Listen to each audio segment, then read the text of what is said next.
characteristic, which is to have many backgrounds: Hawaiian, African, Indonesian, white American, and so on and so forth. I wouldn't say that particularly as a characteristic, but I would say an ability through experience to relate to people of many different backgrounds. Either having different backgrounds or having experiences which introduced you and made you comfortable with different cultures and different ethnic groups so that you could relate to them. You know, I know that, for instance, one of the reasons people think Lyndon Johnson's foreign policy was rather a disaster in the end is that he was never comfortable and never quite understood foreign thinking and foreign culture. Whereas someone like Jack Kennedy, who traveled enormously and been in the war, had much more of a feel for what other countries were thinking. So it's an interesting point. Władysław Serwatowski, Kolegium Civitas. Dr. Swift, probably know that here in Poland we pay a huge esteem to JFK. Yes. And as you are not only the researcher, but you penetrate the family life of several great families, I would like your perspective, because to design the great president, we have to look into his details and family life. The same day as John Fitzgerald Kennedy died her sister in New York in a small, seems very poor hospital, and there were no relations between brother and sister. Could you imagine the reason of the situation? No, sorry, who died? The sister of JFK. On the same day as he died? Yes, 23rd of November, 93, and in 23rd of November when? 63? 63, yes. I don't think a sister of John Kennedy died the same day he did. And the historical materials about the families, and this Balançon, one of the heraldic and very famous Spanish writer about the noble families and presidents, exists that the sister of JFK died. They had no relations since many years, and she lied poor in the New York hospital. It may have been a cousin or a distant relative, but his sisters, you know, his sister Kathleen was killed during the war, but his other 4 sisters were alive. His sister Rosemary was in an institution. She was had had a lobotomy. Joe Kennedy had arranged for a lobotomy, and she was reduced to an infantile state, and she was in an institution, but she didn't die until a couple of years ago. So I'm not sure what the facts are. I mean, I know the facts, and it wasn't the sister, it may have been a relative, so I can't answer your question. Sorry.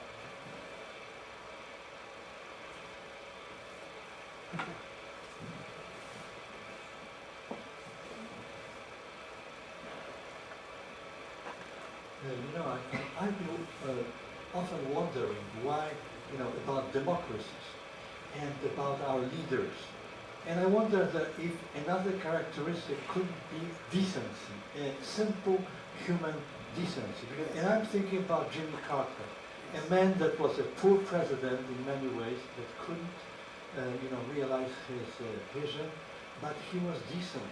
And at least that kind of a man could not be harmful to a country and other leaders. Yes, I think that's a good point. And if I had 20 characteristics, I would definitely put decency in it.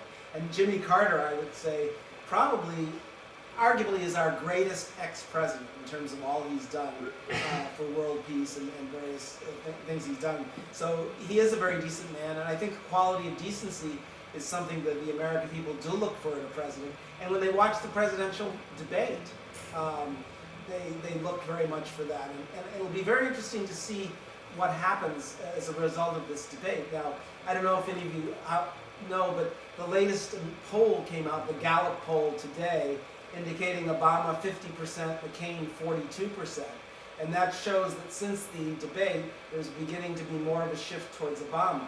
Now, there's a fascinating history of debates in that when people listened to the Kennedy-Nixon debate on the radio, they thought Nixon had won. But when they watched it on television, they thought Kennedy had won. Because the presentation style, the non-verbals, Nixon was sweating, he looked tense, he didn't look like he was a comfortable president. and there's been a lot of discussion in America this past weekend about the styles in the first debate, and I think the advisors to McCain and Obama are going to have a lot of discussion. But Obama looked at McCain a good part of the time he was speaking. McCain never looked at Obama once, as far as I could see during the debates. That's been pointed out a lot in the newspapers.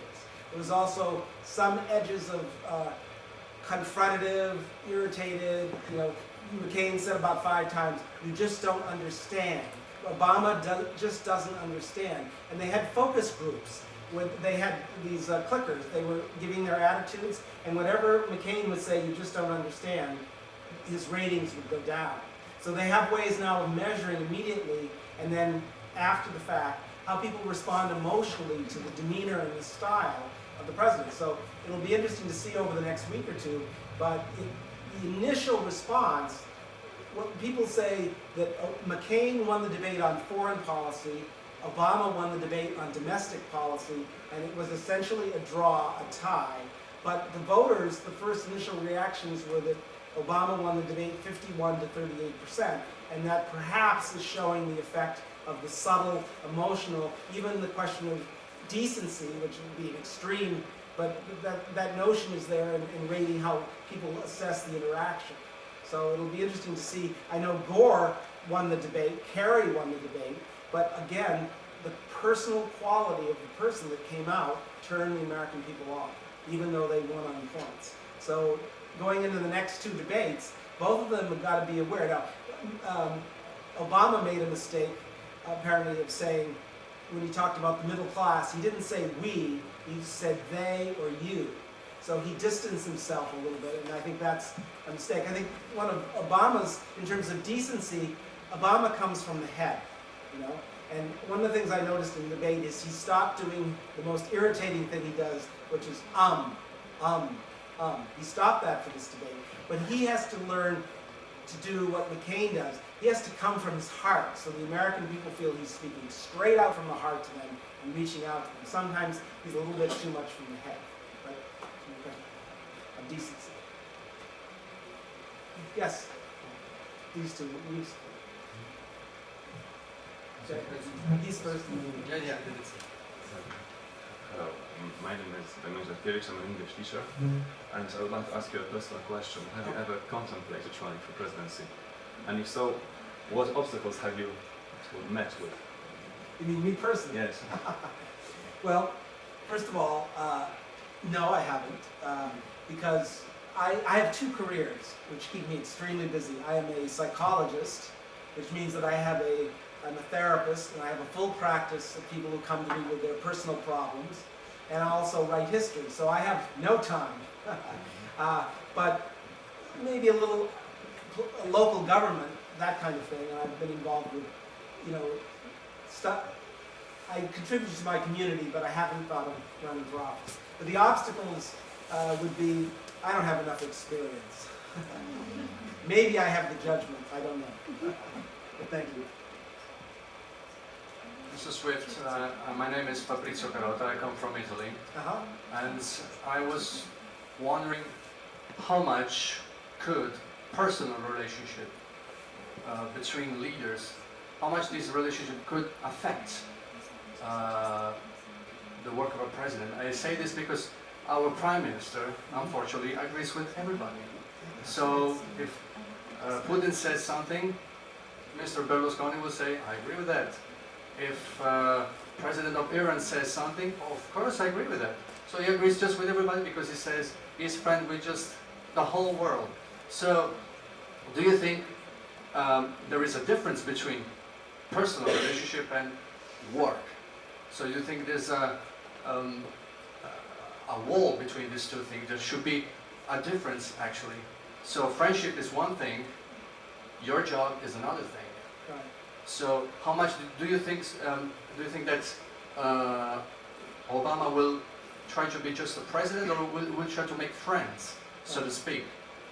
Right. Well, I think that just to compare Obama and McCain, for instance, I think Obama needs, in my own opinion, Obama needs to keep focused on the balance on the side of toughness and engagement, McCain needs to keep balance more on engagement. He's got the toughness